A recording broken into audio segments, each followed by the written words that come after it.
talk about your family's values because values are different than your needs.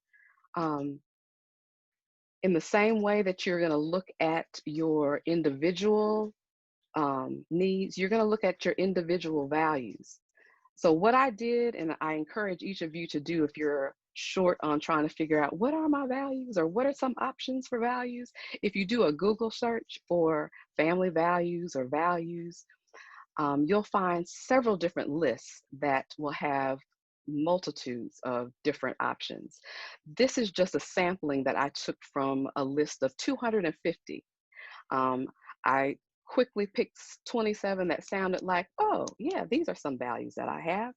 And you may share some of them: acceptance, exploration, productivity, focus, beauty, challenge, common sense, humor, stewardship. Those are just a few of the things that just jumped out at me when I looked at the list.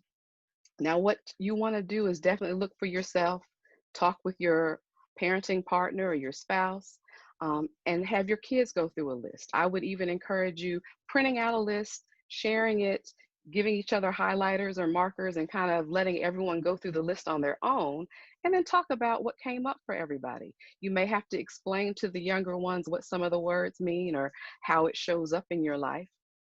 And after that, you may want to then say, you picked 100. Well, let's narrow that list down. You want to get your list down to something that's manageable. So I would suggest maybe a list of 20 that you then hone down to 10, that you then hone down to 5. And those can be prioritized by the needs of your family, of course. Some people refer to those top values as your core values. So these are the values that you need regardless of what the situation that's happening in your life. Another way to do it may be to say, okay, these are mine. Let me see what yours are. Um, Values are the things that we kind of prioritize our life around. And so being able to identify what they are, name them, understand why they are something, see where they may be in conflict with somebody else in your home, work those things out together.